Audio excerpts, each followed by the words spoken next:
Welcome back. I'm Lizzie. And I'm Itala. And today is William Allen White Day. For those who don't know who William Allen White is, he was a Kansas native and he actually attended the University of Kansas. Yes, he did. He was a newspaper writer and he was actually really good friends with Teddy Roosevelt, which presented him with an opportunity to go to Washington, D.C., but he felt like his time was more influential if he spent it writing the newspaper here. Yeah, and it is a very important day for us here at the J School because the journalism school is actually the only building on the KU Lawrence campus who is named after someone, so that's, really interesting. Yes, it's super important. And so in honor of William Allen White Day, we will actually be holding a scholarship and award ceremony in the Kansas Union. So at this award ceremony, students in the journalism school will be honored and given scholarships. And on top of that, Dr. Sanjay Gupta is a CNN chief medical correspondent, and he will be given the William Allen White National Citation Award. And we are super excited to have him today, and you guys will be hearing from him in just a little bit. Yeah, now moving on to sports, we have heard from David McCormack this week that he has declared for the 2022 NBA draft. That's something that I was not expecting from David, but how do you feel about that? I also was not expecting it. I just saw it one morning, and I was honestly surprised that he was the first one to announce something because we still have yet to hear from Christian Brown or Jalen Wilson. And Ochai as well. Also, yes. So we will need to pay attention to that and see what happens and who will be declaring for this year's NBA draft as well. Yes, of course. And also, we only have a few more weeks of school left, so how's everything going for you? It's pretty stressful, but I'm excited to, get finals over with and enjoy the summer. Of course, yeah. Do you have any advice for people like trying to study for finals or keeping their mental health good in this crazy time? I'll say just, get good hours of sleep, eat healthy, take a couple breaks. It's okay to take breaks between, studying sessions. Also, for me, just being at the gym, I think that kind of works out. Yes, actually, a major stress reliever, of course. Yes, I actually went to a hot yoga class yesterday. That was also helpful. How was that? It was actually, really cool. I actually enjoyed it, so definitely recommend that. I can't do hot yoga. I get the mat's too slippery for me, and I can't do it. But yeah, it's definitely something to consider if you need to de-stress. Yeah, also drink a lot of water, stay healthy. Oh, of course. Just most important, take care of your mental health. Yes. Well, that's all we have for you guys today. We'll be back soon with sports. You're so stupid. Why can't I just be smarter, man? They're gonna be so disappointed in me. This is way too much. This is just too much. Why can't I just be smarter? They're gonna be so disappointed in me. I am so Why can't I just be stupid. smarter? I'm not even gonna pass. I should just stop now.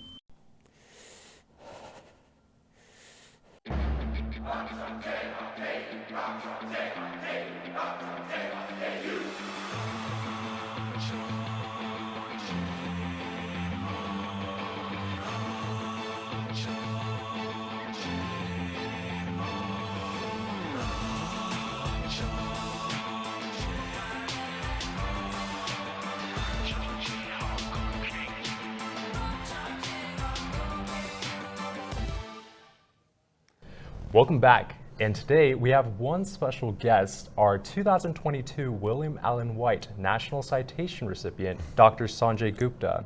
Dr. Sanjay Gupta, thank you so much for being here today. Well, how are you doing today? I'm doing great. It's great to be here. It's such a pleasure, such an honor. It's good. The last couple of years everyone's been stuck inside, so to come here on a beautiful day, it feels fantastic. Definitely, just having that in-person normality. Yeah, I is know, great. right? Actual faces. Yes, that's true. And I guess to start off our interview, tell me more about yourself. I guess your journey that is so fascinating, of being a neurosurgeon to being a CNN chief medical correspondent to being a host of Chasing Life. Yeah, it's one of these journeys that in some ways sort of happened serendipitously. I was one of those kids who was always interested in science and got increasingly interested in the brain as I went to medical school. When I decided to become a neurosurgeon, I was very, very focused on that. but I'd always had a tremendous respect for journalists because I felt like through good journalism, societies really evolved. They learned, they grew in various ways. And so I always had that sort of in the back of my mind. I was focused on health journalism specifically because that was the common denominator in my life. And I started doing this sort of bifurcated life in 2001. But for me, and this is I think one of the big lessons, is that I started in August of 2001, and 3.5 weeks later 9/11 happened, and all of a sudden, you know, the world changed. Everybody's world changed.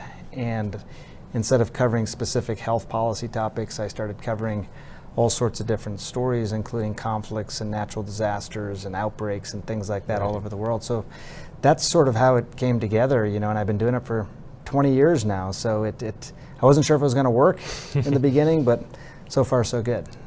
And is that something that you imagine yourself doing right out of college?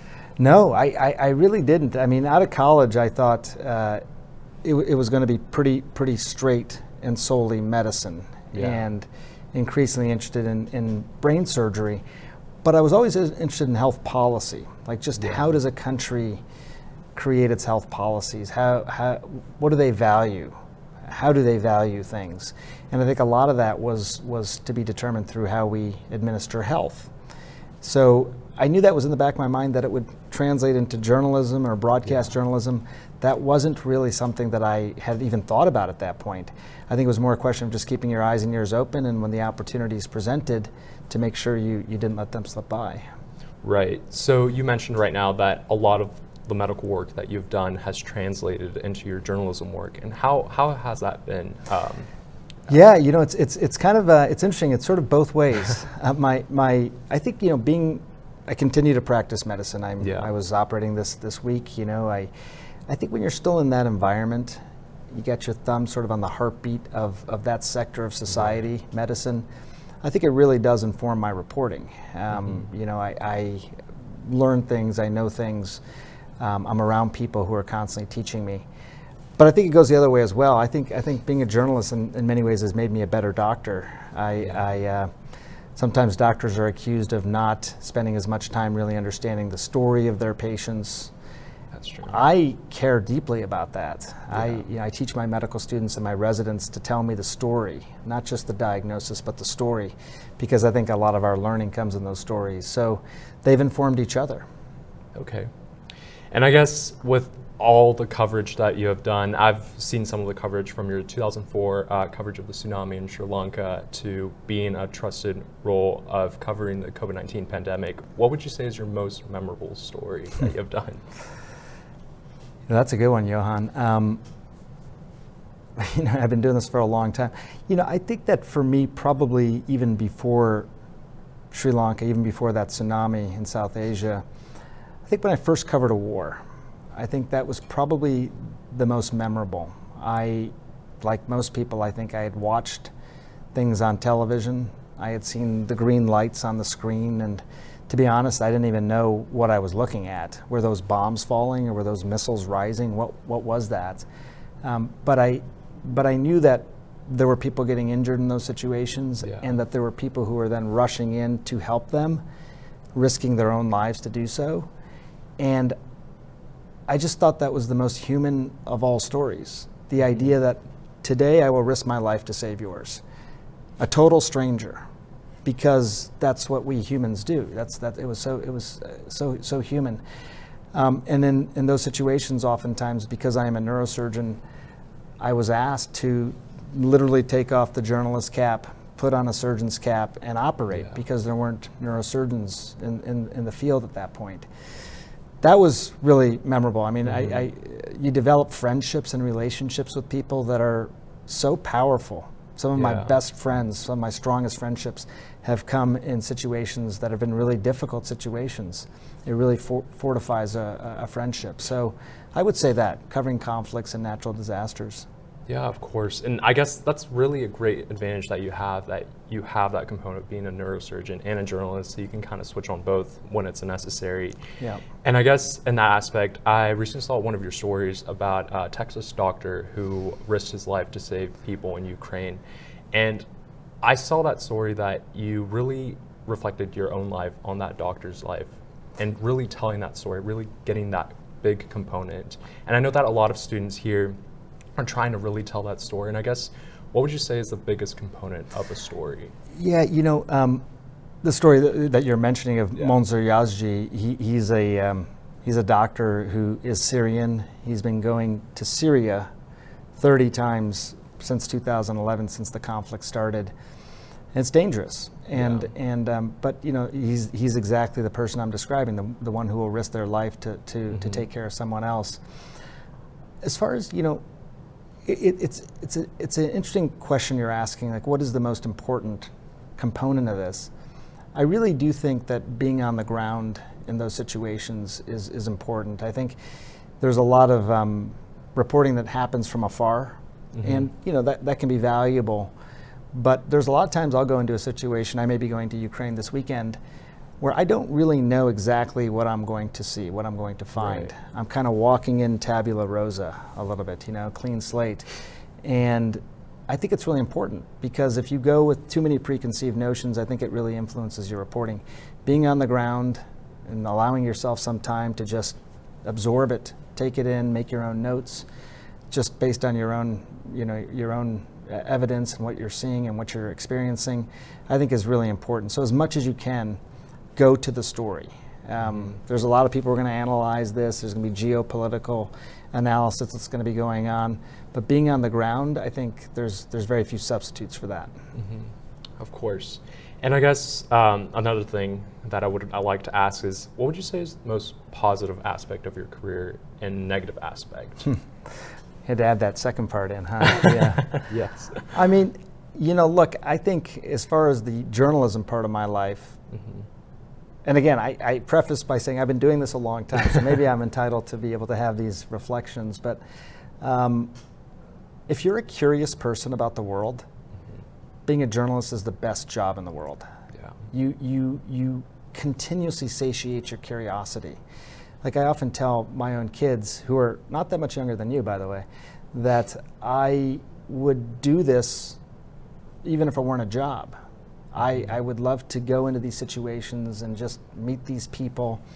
I meet people in the best circumstances of their lives. I meet people in the worst circumstances of their lives. I mean, it's a huge privilege to be able to do that kind of work. And I would do it even if it weren't a job, just because that's life. You just want to experience life as fully as possible. So that's definitely the best part of that, the journalism part of my life. I think, the hardest part, I think, I have 3 kids now myself. I cover wars. I've been shot at. I've, taken care of people who have been blown up by landmines and things like that. So it can be dangerous work, and you have to believe that the risks are worth it. Right. The story is worth it. But I would say that's probably the hardest part of the job is the time away from your family and the potential risks of the sort of work that you do as well. I don't think it's something that consumes you, but it's obviously always there. Right. And that's something that kind of reminded me right now. In the journalism school, we focus a lot on credibility. And I guess since you have 2 roles, as a neurosurgeon and as a journalist, how do you maintain that credibility as a journalist and as a neurosurgeon? Yeah, I mean, I think that is, as a journalist in both roles, probably it's the most important. Trust, credibility, whether you're a journalist, whether you're a doctor, that is the most critical ingredient. And it's something that's very tough to obtain and very easy to lose. Yeah. I think you get it by doing the work, doing the homework, making sure you're prepared. I mean, even for few-minute live shots that we do, interviews, I mean, I'll spend hours preparing for that. You never dial it in. You want to make sure that you're bringing as much to it as you possibly can. I always think about the fact that I don't want to waste even a second of the viewer's time being redundant, repeating the same thing, not having done a deep enough dive into it. So I think you got to do the work. That's really important. And then I think just being fully honest. If something doesn't feel right, if you feel like you're hedging on something, or if you're not giving people just the full, honest, transparent knowledge, then don't do it. Right. You know, take a step back, reevaluate, and go again. I think keeping in mind that you can lose that credibility and that trust in a heartbeat if you don't just do the work and make sure you're being honest with yourself. I think that's the most important thing. Definitely honesty. Yeah. And I guess transitioning to something else is, what advice would you give to your younger self that you would give to college students now that you didn't know? You know, again, I have 3 teenagers now, so I like, it's my younger self is my kids now. Yeah. I never spent a lot of time sort of focusing on the past or navel gazing or trying to like reevaluate life. But I think there's a couple things that and I've told my kids this as well, is that probably nothing is as bad as you think it is at the time. And nothing is as good as you think it is at the time either. You know, we tend to have these powerful emotions that are related to particular events in our lives, and that's good, that's human.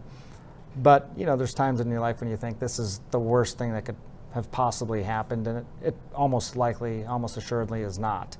And the same the other way around as well. You think this is the best thing, and it's not. Understanding how to modulate yourself, I think, and having a longer term sort of view of the world is important. It's hard to do when you're young. Yeah. Your world is the next day. When you get to be older, you know, you tend to be able to have a longer view of the world. The other thing I would just tell you is that, and anybody, or maybe my younger self, is that there's a lot of people out there who are going to tell you what makes you happy. Mm-hmm. They spend a lot of time telling you what makes you happy. They spend a lot of money telling you what makes you happy. You know what makes you happy. Right. You just gotta cut out the noise. You gotta like go to your own mind and take, you know, solitary walks, whatever it may be, and just spend the time to really understand what makes you happy, what your passions are. Right. Many people who are your age may have jobs in the future that don't even exist right now. Those jobs don't even exist. So the idea that you're constantly trying to define yourself by other people's views of happiness, other views of what your job should be, that's just not the way the world works, and it's increasingly changing. So, you know, I know it's a luxury to say, go do what makes you happy. I get it. It's not that easy for a lot of people. But I think it's important to really understand what makes you happy, because if you find that, I think a lot of other things will follow. That's most definitely true, and that's wonderful advice that you can give. Yeah. And I guess one last question that I would have to ask is, what's your favorite hobby apart from being a neurosurgeon and a journalist? It's a busy life, right? So Yeah. I just, that's the thing. Again, you spend so much time doing these things that I love in medicine and journalism. But I like music. Mm-hmm. You know, I play music. I have 3 teenage daughters, so we do a lot of spontaneous dance parties. I'm a triathlete, so I run and I bike and I swim, and I like to do something like that every day. I find that I like the physical activity part of it, but I also like the idea that whenever I exercise, I feel like I have control over my schedule. Like everyone else is telling me what to do, you know, all the time. I'm getting 1,000 emails. Here's your next thing. Yeah. When I go for a long run or a bike ride or a swim, it's kind of my time. Right. So I enjoy that. I've taken up painting recently, and I was reading all these books about the brain and wrote a book about the brain, but the idea of picking up a hobby that is totally unconventional, I'm a terrible artist, so I decided to paint, and I do it with my left hand. Okay. So I'm a left-handed painter. Okay. Now. That's a new hobby for me. But I'm always trying to, you know, just flex the mind and the body in different ways. But you are right-handed. I'm right-handed, okay. yeah. So I'm using my non-dominant hand, which it's actually really interesting. Yeah. You know, even as a surgeon, you know, we are so dominant, especially as we get older, with one hand or the other. So I brush my teeth with my left hand. I'm painting with my left hand, trying to exercise my brain in new ways. You know, I think that's crazy because, I don't know, I've always thought that surgeons or doctors were always the greatest artists because they can visualize everything. Yeah. I can visualize it. I can't seem to get it out on paper as well. Yeah. Though, so, and it's funny because everyone else in my family, they're fantastic artists. My daughters are these amazing artists. My wife is, but I didn't get that skill set for some reason. I'm okay in the operating room, but putting it on paper is hard. Well, that's wonderful.